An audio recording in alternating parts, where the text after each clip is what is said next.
बहुत पुरानी बात है। एक राजा हुआ करते थे जिनका नाम दीप सिंह। दीप सिंह जैसे ही सोकर उठे तो उनको बहुत तेज़ प्यास लगी थी, पर उन्होंने देखा उनके आसपास कोई भी नौकर नहीं है। उन्होंने ज़ोर से आवाज़ लगाई और पानी लाने को कहा। तभी उनके कमरे के पास एक कूड़ा साफ करने वाला नौकर जा रहा था।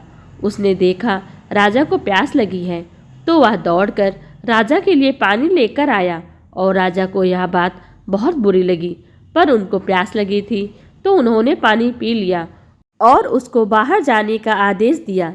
जब राजा के नौकर आ गए तब राजा ने सबको डांटा और कहा, तुम लोगों का मेरी सेवा में बिल्कुल भी ध्यान नहीं है। मेरे पास पीने का पानी क्यों नहीं रखा गया? कुछ ही देर में राजा का पेट दर्द होने लगा और उनकी तबीयत बिगड़ गई। राज्य के सबसे बड़े वैद्य को बुलाया गया और राजा का उपचार कराया गया, पर वैद्य को कुछ भी समझ में नहीं आया कि राजा क्यों बीमार हुए हैं और क्यों उनकी तबीयत बिगड़ गई है। वैद्य ने राजा को औषधि खिला दी और यह कहकर चले गए कि आप किसी ज्योतिषी को दिखाइए, शायद आपको कोई और समस्या है। राजा के आदेश पर बहुत जल्द ज्योतिष को बुलाया गया। ज्योतिष ने आकर कहा, आप पर किसी मनहूस का साया पड़ गया है, इसलिए आपकी तबीयत बिगड़ गई है।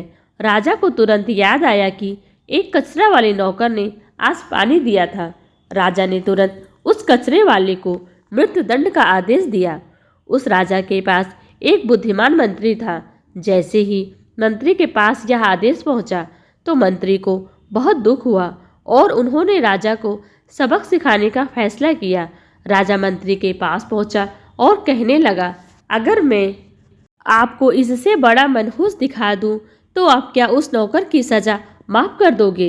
राजा ने अकड़ में कहा, हाँ, अगर तुम मुझे उससे बड़ा मनहूस दिखा दोगे तो मैं पक्का उसकी सज़ा माफ़ कर दूंगा। मंत्री ने एक बड़ा सा शीशा उठाया और राजा के सामने रख दिया और कहा, देखो महाराज, इसमें सबसे बड़ा मनहूस है।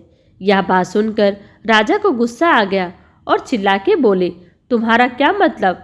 मैं सबसे बड़ा मनहूस हूँ? मंत्री विनम्रता से बोला, हाँ महाराज, आप खुद देखिए, आपने उस नौकर के हाथ से पानी पिया और आपकी तबीयत खराब हो गई और उस नौकर ने आपको पानी दिया और उसके सामने उसकी मौत आ गई। भला आप ही बताइए, तबीयत खराब होना मनहूसियत है या मौत आना? राजा को पल भर में अपनी गलती का एहसास हो गया और उन्होंने उस कैदी को तुरंत रिहा करने का आदेश दिया और अपने बुद्धिमान और साहसी मंत्री की बहुत तारीफ की। इस कहानी से हमें यह शिक्षा मिलती है, किसी भी घटना के हर पहलू को समझने से पहले हमें कोई बड़ा निर्णय नहीं लेना चाहिए।